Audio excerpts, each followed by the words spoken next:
You look like an international relations student. Do you know anything about constructivism? Yes. Firstly, I will talk about the definition, historical background, and the main contributors of this theory.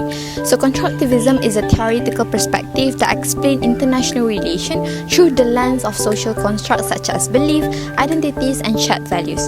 Unlike traditional theories that focus on material power and institution, constructivism argues that the global system is shaped by how states perceive each other and the meanings they attach to their actions. According to Roberts 2007, as cited in Mahdi 2020, this theory gained prominence in the aftermath of the Cold War, a major event that conventional theories like realism and liberalism failed to foresee. The peaceful collapse of the Soviet Union challenged the idea that international outcomes are solely driven by material capabilities or institutional arrangement.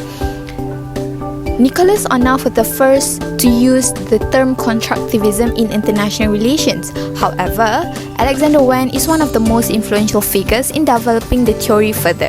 His work emphasized that anarchy is what states make of it, showing how global structures are shaped by human interaction rather than being inherently hostile. Moving on to the main point of constructivism. Constructivism as a paradigm. As mentioned by Aimi Nasuha et al. 2021, constructivism says learning is not just about taking in information. It's an active process where learners build their own knowledge through experiences. Knowledge is subjective. According to Applefy et al. 2001, constructivism says that people build knowledge based on their own understanding. They don't just accept facts, they interpret them using what they already know, so everyone learns in their own way. Furthermore, Piaget's constructivist theory.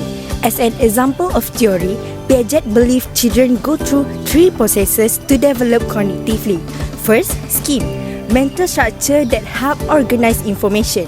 Second, assimilation, taking in new info and fitting it into existing scheme.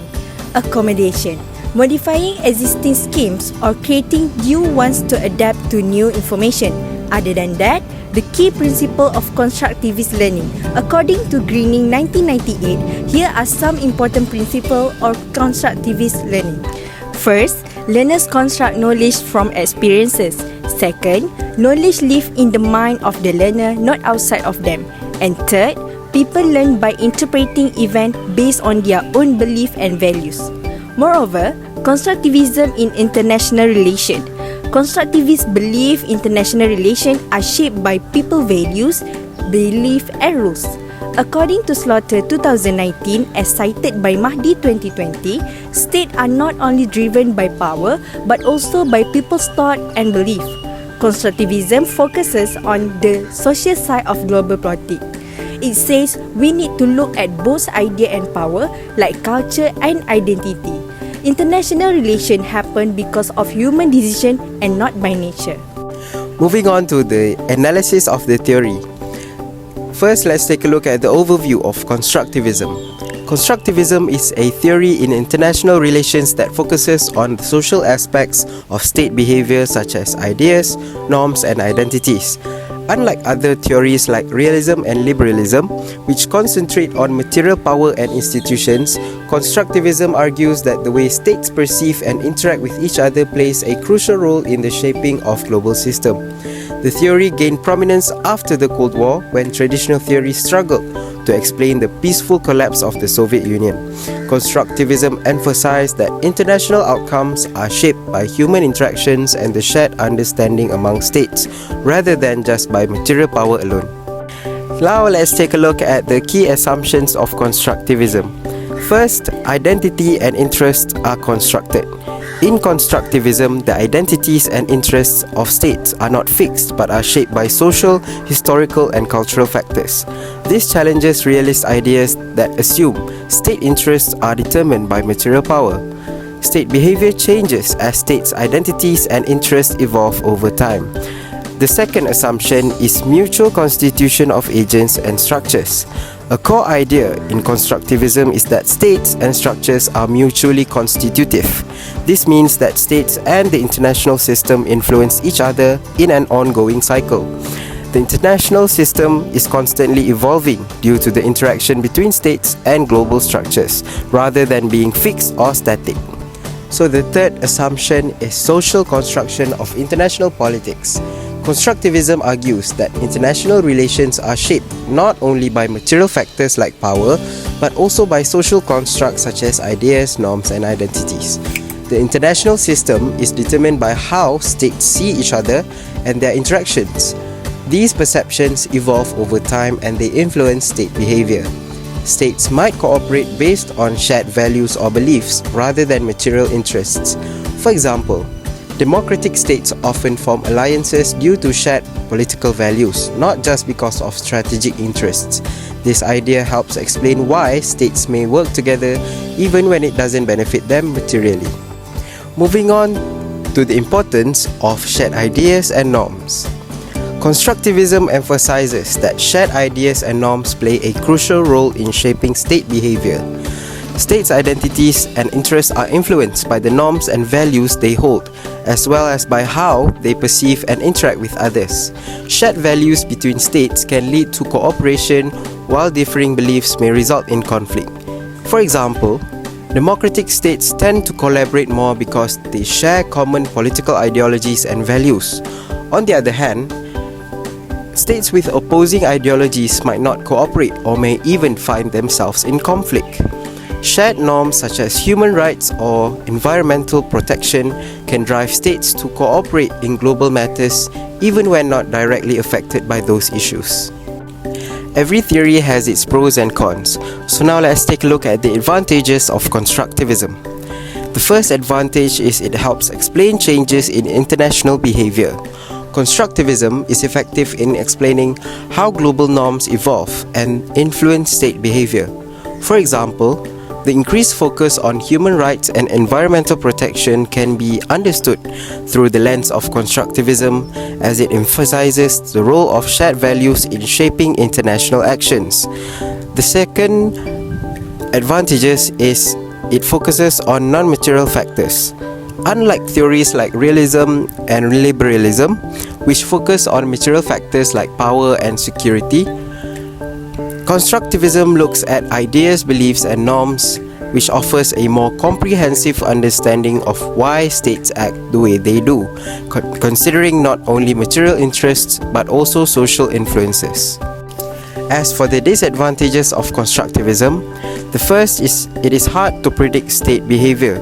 One of the main criticisms of constructivism is that it does not provide clear predictions of state behavior, since it focuses on social constructs which are subjective and can change over time. It is difficult to know how states will act based on their identities and beliefs. The second disadvantage is it is difficult to test. Another issue with constructivism is that it is hard to empirically test.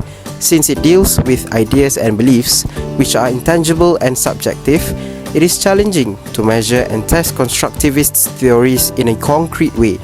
This makes it difficult to validate or prove its claims compared to more materialist theories. So what do you think is the impact of constructivism in international relations? So let me explain the impact of constructivism in international relations. First, it redefines state interests. Realist theories assume that states are rational, actors pursuing material interests such as power and security. Constructivism challenges this assumption by emphasizing that interests are not fixed because they are formed through interaction and shaped by identical factors such as values, culture, and identity. This perspective has profound implication for understanding international cooperation. When international states share common values or ideologies, they are more inclined to collaborate and resolve conflict through diplomacy rather than confrontation. For example, the strong alliance between democratic nations often stems from shared political values, not strategic interests. Constructivism also sheds a light on the process of norm diffusion in international relations. Norms are widely accepted standards of behaviors, and constructivist scholars explore how these norms emerge, spread, and become internalized by states. This often involves the efforts of so-called norm entrepreneurs, such as non-governmental organizations (NGO) and international institutions who advocate for certain values or behaviors to become globally accepted. A clear example is the widespread adoption of human rights norms. These norms did not automatically gain international support. Rather, they are promoted through institutionalized through sustained efforts by international actors over time. Furthermore, constructivism emphasized on identity politics. According to constructivist theory, state behavior is strongly influenced by national identities. These identities are constructed over time and play a key role in shaping foreign policy and decisions. State acts in a way that reflects how they perceive themselves and how they wish to be perceived by others. For instance, a country that identifies as a peacekeeping nation may be more inclined to participate in international humanitarian mission, while a state that views itself as a rising power might focus on asserting its influence in global affairs. This focus identity helps explain why similarly situated states may behave very differently on the international stage. Lastly, constructivism offers a different perspective on the role of international institutions. While traditional theories often view institutions as tools used by powerful states to maintain their dominance, constructivists argue that this institution can shape and even transform state behavior.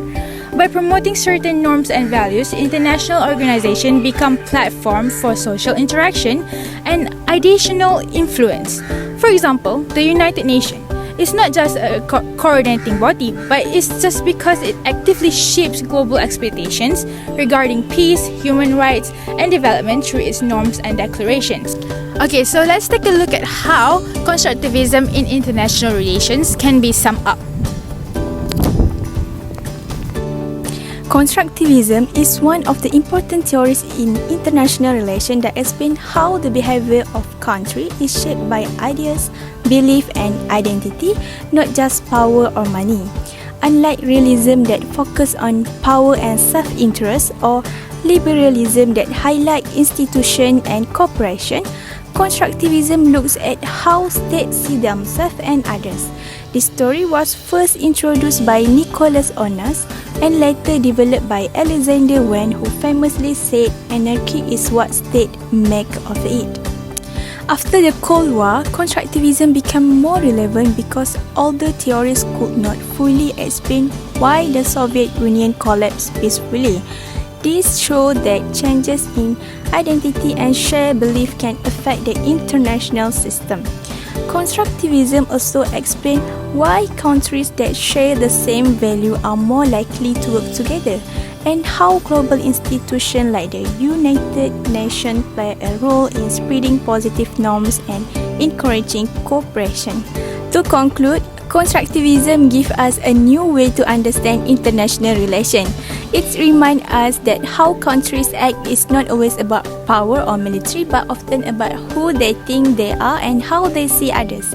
A quote that fits this idea nicely is, "In the world of theories, constructivism builds bridges, while others might build walls." This shows how the theory encourages connection and peace in a world that sometimes divided by conflict. In today's global issue, understanding constructivism helps us think beyond just politics and see the human side of international relations.